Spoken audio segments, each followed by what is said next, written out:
Kasama natin today, Davao and Butuan. Hello!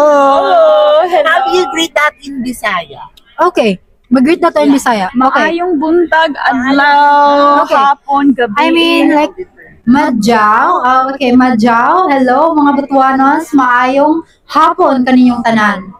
Maayong hapon, mga Davaoenyo. Yes, hello to the both of you. We already have finished yung mga activities din. Tapos meron tayong glam shots, di ba? Meron tayong ground and also the swimsuit run. Ayun, tapos na.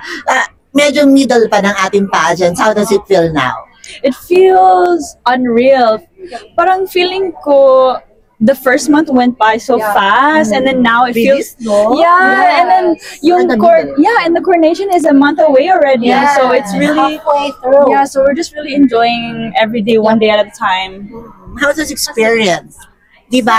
Is it your first time here to join in the national pageant? And how does it feel?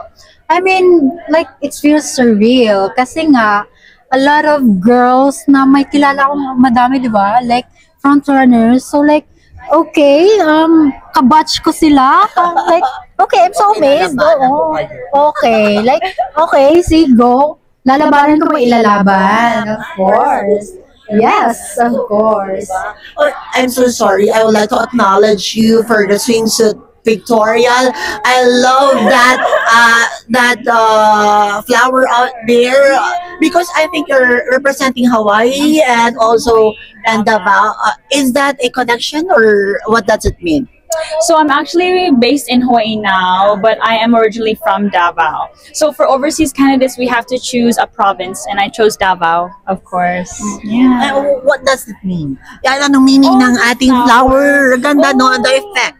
So actually in Hawaii, we have a meaning na if you put your flower in the left side, it means that you're single. I mean, no, it means that you're taken. So if it's on the right side, it means that it's single.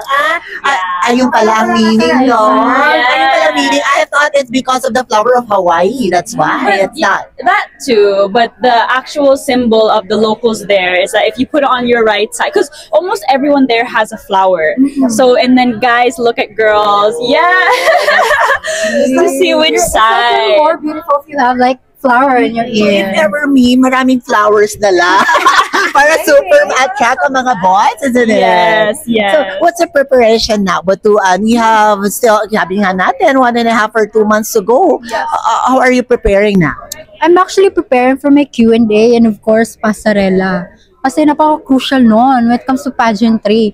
And of course, ang taas pa ng preparation and I don't know if we can still do it kasi napaka-busy next month. Kasi marami kaming like travels. So, yun, lumalaban. Yes. Lalaban. You're saying there are also front runners because sabi lang yun, but we don't know. But we should also syempre laban the spirit. Of course, how do you prepare for that? How are you preparing mentally about that? For me, I don't know, because I'm so nervous when people ask that question, because for me, I've never really been bothered by other people, and also hindi ako familiar sa pageant world. So when I came into here, I didn't know kung if they were a veteran, but the only thing I knew was Miss Atisa because I watched the Miss MUPH last year, of course. But just knowing them, everyone's so nice. So As in, napakagaan ng atmosphere natin. Kaya siguro magaan sa feeling na parang we're not in a competition. Please thank everyone, followers and fans out there na patuloy na sumusubaybay kay Butuan and of course Davao. Okay. I just want to say thank you to everyone that has voted for me or liked my stuff or shared my stories. I am with you, lumalaban talaga. So for my Hawaiian community and for Davao, please continue my journey with me throughout this whole MUPH. And thank you, salamat, mahalo.